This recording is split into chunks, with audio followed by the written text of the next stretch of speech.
Good evening, dear students. Welcome to my class. আজি আমি আলোচনা কৰিম আমাৰ কন্ডিশনাল টেন্সৰ যি আমি আলোচনা কৰিছো তিনিটা কন্ডিশনাল টেন্স আমি তিনিটা কন্ডিশনাল টেন্স আজি কি কৰিম একেলগে কম্পাৰেটিভলি আলোচনা কৰিম যাতে আমাৰ যিখিনি ডাউট বা কনফিউজন আছে গোটেইখিনি যাতে ক্লিয়াৰ হৈ যায় আজি আমি যি এটা বৰ্ডত লিখিছো কন্ডিশনাল টেন্স তিনিটা কন্ডিশনাল টেন্স আছে আমি তিনিটা কন্ডিশনাল টেন্স কি কৰিম একেলগে তুলনামূলকভাৱে আলোচনা কৰিম আৰু আজি এই ক্লাছত পিছত আমাৰ কোনো ধৰণৰ ডাউট নাথাকিব কোনো ধৰণৰ কনফিউজন নাথাকিব একদম ক্লিয়াৰ হৈ যাব আমি জানো যে কন্ডিশনাল টেন্সত কি থাকে তিনিটা কন্ডিশনাল টেন্স থাকে আমি তিনি ধৰণৰ কন্ডিশনাল টেন্স বা শৰ্ত বুজো আমি বাক্য পাওঁ গতিকে আমাৰ এই কন্ডিশনাল টেন্সত আমি জানো যে দুটা ক্লজ থাকে এটা হল সাবঅৰ্ডিনেট ক্লজ কি এটা হল আমাৰ সাবঅৰ্ডিনেট ক্লজ আৰু আনটো হল আমাৰ মেইন ক্লজ গতিকে এই মেইন ক্লজ আৰু সাবঅৰ্ডিনেট ক্লজ আমাৰ এই তিনিটা আমি টেন্সত দেখিবলৈ পাওঁ আমি সাবঅৰ্ডিনেট ক্লজটো ইফ ক্লজ বুলি কওঁ কিয় আমাৰ এই সাবঅৰ্ডিনেট ক্লজটো সদায় কি হয় ইফেৰে আৰম্ভ হয় বা আনটিল আনলেস টিল এইবিলাক আৰম্ভ হয় কিন্তু আমাৰ কন্ডিশনাল টেন্সত কি থাকে সাবঅৰ্ডিনেট ক্লজত সদায় কি থাকে আমি ইফ দেখিবলৈ পাওঁ গতিকে আমি ইয়াক ইফ ক্লজ বুলি কওঁ এতিয়া আমাৰ মেইন পইণ্ট হল যে সাবঅৰ্ডিনেট ক্লজটো কি থাকে আমাৰ যি আমাৰ তিনিটা ক্লজ আমাৰ কি আছে তিনিটা আমাৰ কি আছে কন্ডিশনাল টেন্স আছে তিনিটা কন্ডিশনাল টেন্সৰ আমাৰ প্ৰবেবল কন্ডিশন ইমপ্ৰবেবল কন্ডিশন আৰু আমাৰ ইম্পসিবল কন্ডিশন গতিকে আমাৰ প্ৰথমটো আছে আমাৰ প্ৰবেবল কন্ডিশন এটো আমি জানো মানে সম্ভাব্য শৰ্ত এই মানে প্ৰবেবল কন্ডিশনত ইফ ক্লজটো কি থাকে আমাৰ সদায় প্ৰেজেন্ট টেন্সত থাকে ইফ ক্লজটো কি থাকে প্ৰেজেন্ট টেন্সত থাকে আৰু মেইন ক্লজৰ সেন্টেন্সটো কি থাকিব টেন্সটো কি থাকিব ফিউচাৰ ইনডিফিনিট টেন্সত থাকে গতিকে এইটো যদি আমি ফৰ্মুলা হিচাপে ধৰি লওঁ সূত্ৰ হিচাপে ধৰি লওঁ এতিয়াও আমাৰ বাবে কি হৈ যাব এই টেন্স কাৰেক্ট কৰা সহজ হৈ যাব যে আমাৰ প্ৰবেবল কন্ডিশন বা সম্ভাব্য শৰ্তত কি থাকে ইফ ক্লজটো বা সাবঅৰ্ডিনেট ক্লজটো কি থাকে প্ৰেজেন্ট ইনডিফিনিট টেন্সত থাকে আৰু মেইন ক্লজটো কি থাকে আমাৰ ফিউচাৰ ইনডিফিনিট টেন্সত থাকে এতিয়া এক্সামত আমাৰ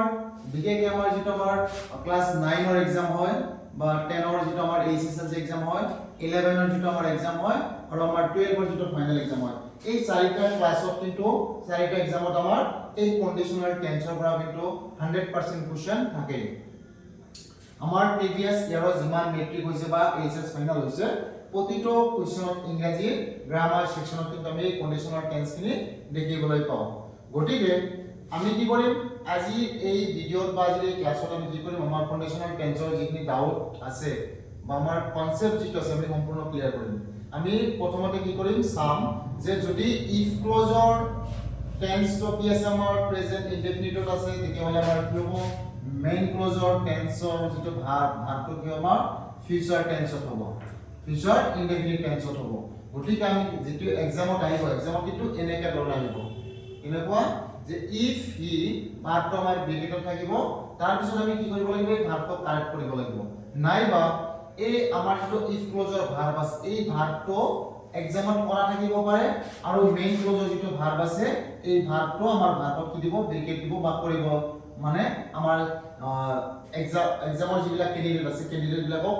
কৰিব দিয়ে গতিকে আমি কি কৰিব পাৰো এই এটা টেন্স চাই আনটো কৰিব পাৰো মানে মেইন ক্লজটো চাই সাবঅৰ্ডিনেট ক্লজ কৰিব পাৰো সাবঅৰ্ডিনেট ক্লজটো চাই মেইন ক্লজৰ টেন্সটো কাৰেক্ট কৰিব পাৰো বা ভাৰ্বটো কাৰেক্ট কৰিব পাৰো এতিয়া কথা হল আমাৰ যেটো প্ৰবেবল কন্ডিশন আছে বা সাবঅৰ্ডিনেট ক্লজৰ যেটো আমাৰ এক নম্বৰত কি আছে প্ৰেজেন্ট ইনডিফিনিট আছে ইয়াৰ আমাৰ যেটো এক্সাম্পল লিখিছে এক্সাম্পলত কি আছে ভাৰ্ব এইটো কাৰেক্ট কৰিব দিছে আৰু এইটো আমাৰ কৰা আছে আমি কি কৰিম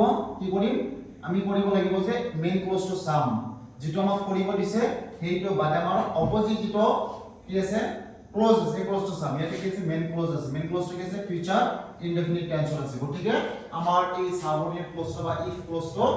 আমাৰ ডেফিনেটলি কি হ'ব প্ৰেজেন্ট ইনডিফিনিট টেন্সত হ'ব গতিকে আমি ইয়াত যদি কাৰেক্ট কৰো কেনেকুৱা হ'ব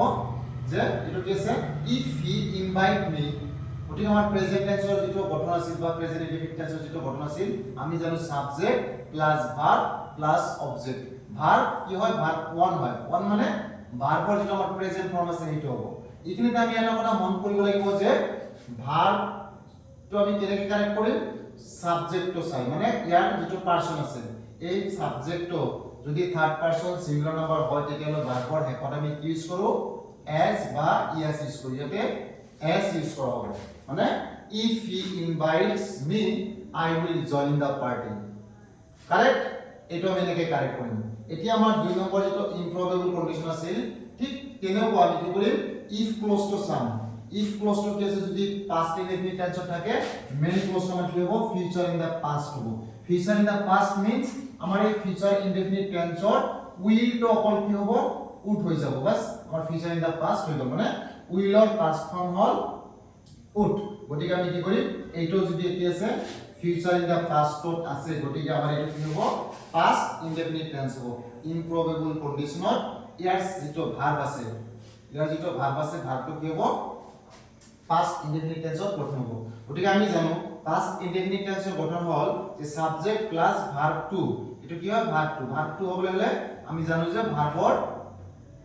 past form গতিকে এটো কি হ'ব invited হ'ব কি হ'ব invited if he invited me I would join the party ঠিক আছে এতিয়া আমি 3 নম্বৰ যেটো আছে কি আছে 3 নম্বৰ যেটো impossible condition তো কি থাকে আমাৰ if clause to কি থাকে past perfect tense থাকে আৰু main clause to কি থাকে future in the perfect tense থাকে মানে future perfect tense থাকে গতিকে আমি কি কৰিম আগৰ দৰে এই main clause to চাই subordinate clause to কৰিম নাইবা subordinate clause to চাই main clause to কৰিম ইয়াতে আমাৰ কোনটো কৰিব দিছে subordinate clause to কৰিব দিছে গতিকে আমি জানো যে main clause যদি future in the perfect থাকে future in the perfect আছে এটো কি আছে future in the perfect আছে গতিকে future in the perfect থাকিলে আমি main clause to subordinate clause কি কৰিম past perfect tense দিম past perfect tense গঠন কি আছিল subject plus had plus ভাৰ্বৰ past participle form মানে ভাৰ্বৰ 3 নম্বৰ যেটো আমাৰ কি আছে ফর্ম আছে এটো লিখিব লাগিব গতিকে সাবজেক্ট কি আছে he had কি হ'ব invited যে if he had invited I would have joined the party এইটো আছিল আমাৰ কন্ডিশনাল টেন্সৰ সম্পূৰ্ণ কি আছিল কনসেপ্ট যদি এইখিনি তোমালোকে ভালকৈ কপি কৰা অলপ মনোযোগৰে চোৱা বা আয়ত্ত কৰা গতিকে তেতিয়া হলে আমাৰ কি নহব এক্সামত ইয়াৰ পৰা যদি কোশ্চেন আহে আমি কি একদম সম্পূৰ্ণ মাৰ্ক পাম এটো নিশ্চিত এটাৰ মধ্যে কি নাই ডাউট নাই গতিকে এই ক্ষেত্ৰত যদি কোনোবাৰ কিবা কি আছে ডাউট আছে বা কনফিউজন থাকি গল তোমালোকে কি কৰিবা আমাৰ যেটো ফেসবুক পেজ আছে পেজত আমি এটা আপলোড কৰিম আপলোড কৰাৰ পিছত তোমালোকে চাই যদি কিবা অসুবিধা পোৱা তেতিয়াহলে কমেন্ট সেকশনত কমেন্ট কৰিবা নাকি স্যাৰ ওকে ধন্যবাদ আজি ক্লাস ইমানতে সামৰিছো ধন্যবাদ